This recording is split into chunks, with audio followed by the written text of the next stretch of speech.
موت ایک ایسا فیصلہ ہے اور ایک ایسی حقیقت ہے جس سے کوئی انکار نہیں کر سکتا۔ موت ہر ایک پہ آنی ہے، وہ امیر ہے، غریب ہے، عالم ہے، پڑھا لکھا ہے یا جاہل ہے۔ اور موت جب آئے گی تو وقت بھی نہیں بتاتی کہ میں کس وقت آؤں گی۔ آ کے رہنا ہے اس نے، بچپن میں بھی آ سکتی ہے، جوانی میں بھی آ سکتی ہے، بڑھاپے میں بھی آ جائے۔ کل نفس ذائقۃ الموت، رب کا قرآن کہتا ہے موت برحق ہے۔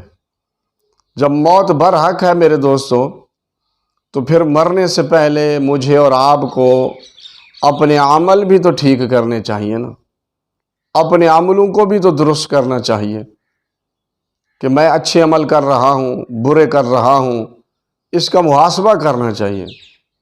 اس لیے کہ رب کا قرآن کہتا ہے اِنَّ إِلَيْنَا إِيَابَهُمْ ثُمَّ إِنَّ عَلَيْنَا حِسَابَهُمْ، کہ تم نے مرنے کے بعد ہماری طرف آنا ہے اور پھر ہم ہی نے آپ سے حساب لینا ہے۔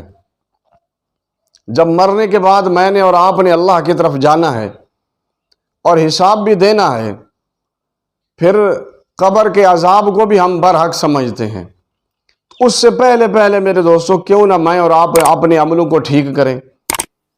جس طرف ہم جا رہے ہیں وہ حقیقت نہیں ہے، حقیقت رب کا قرآن ہے، حقیقت اللہ کے محبوب کا فرمان ہے۔ حقیقت کیا ہے؟ یہ دنیا عارضی ہے، حقیقت آخرت کی زندگی ہے۔ اس کے لیے تیاری کریں، میں اور آپ اس کے لیے تیاری کریں، اس کے لیے اپنے ساتھ عمل اکٹھے کریں۔ یہاں دنیا کے لیے جہاں رہنے کا ایک پل کا بھی بھروسہ نہیں ہے، یہاں کے لیے میں اور آپ بہت مال دولت اکٹھی کر رہے ہیں، اپنی تو سوچتے ہیں، اپنی اولادوں کی بھی سوچ رہے ہیں، اولادوں کی بھی سوچ رہے ہیں کہ ان کا بھی مال اکٹھا ہو جائے، ان کے بھی بندوبست ہو جائے۔ ہو سکتا ہے میں بیٹھا ہوں، میری اولاد پہلے چلی جائے، میری اولادوں کی اولاد پہلے چلی جائے، یا میں دن وہ دیکھوں نہ میں چلا جاؤں پہلے۔ تو میرے دوستو جب جانا ہے، موت برحق ہے، کسی کا اختلاف نہیں ہے۔ دنیا میں ہر چیز میں اختلاف کیا گیا، یہاں تک کہ لوگوں نے معاذ اللہ کی ذات میں بھی اختلاف کیا اور کہا کہ اللہ کی ذات نہیں ہے۔ یہ جہان خود بخود چل رہا ہے، لیکن جب ان سے سوال ہوتا ہے کہ موت کیا چیز ہے تو کہتے ہیں موت برحق ہے، مرنا ضرور ہے۔ جب مرنا ہے میرے دوستو تو اس موت کو یاد رکھا کریں ہر کام سے پہلے کہ اچھا کر رہا ہوں، برا کر رہا ہوں، میں نے مر کے اللہ کی بارگاہ میں جانا ہے، حساب دینا ہے وہاں پہ، اس کو یاد کیا کریں، اس کے لیے تیاری کریں۔ اس لیے نبی کریم صلی اللہ علیہ وسلم کی ذات اقدس نے فرمایا صحابہ سے، جب صحابہ کو دیکھا نا وہ ہنس رہے تھے مسجد نبوی میں کھلکھلا کے اور ان کے دانت زہر ہو رہے تھے، آقا نے فرمایا میرے صحابہ اگر تم موت کو کثرت سے یاد کرو تو جو حالت میں دیکھ رہا ہوں وہ دیکھنے کو نہ ملے۔ فرمایا کوئی دن ایسا نہیں گزرتا جس دن زمین آواز نہ دیتی ہو کہ اے ابن آدم میں وحشت کا گھر ہوں، میں تاریکی کا گھر ہوں، میں کیڑوں کا گھر ہوں، اپنے ساتھ عمل لے کر آنا، اچھے عمل۔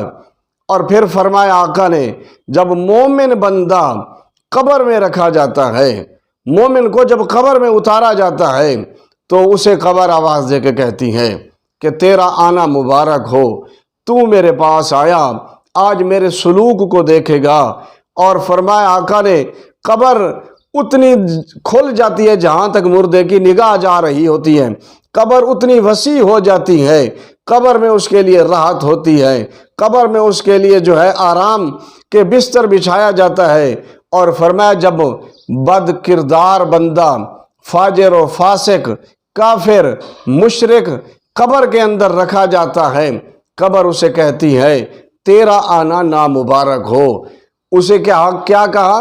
تیرا آنا مبارک ہو، روئے زمین پہ جتنے انسان چلتے تھے سب سے زیادہ محبوب تو تھا، آج میرے اندر آیا تو تو میرے سلوک کو دیکھے گا۔ اسے قبر کیا کہتی ہے؟ فاسق و فاجر کو کیا کہتی ہے؟ اللہ حفاظت فرمائے۔ اسے قبر یہ کہتی ہے تیرا آنا نامبارک ہو، روئے زمین پہ جتنے انسان چلتے تھے سب سے زیادہ مجھے نفرت تجھ سے تھی، آج تو میرے سلوک کو دیکھے گا۔ فرمایا قبر اسے دبانا شروع کرتی ہے، یہاں تک کہ پسلیاں ایک دوسرے میں گھس جاتی ہیں، اور فرمایا اس کے اوپر 70 اژدہا، بڑے بڑے سانپ اس کے اوپر مسلط کیے جاتے ہیں۔ جب ایک دفعہ ڈستے ہیں 70 ہاتھ وہ زمین میں گھس جاتا ہے، پھر باہر نکلتا ہے، پھر اسے زمین پہ ڈستے ہیں، پھر اسے جو ہے وہ ڈس مارتے ہیں، پھر وہ زمین میں دھنسا دیا جاتا ہے۔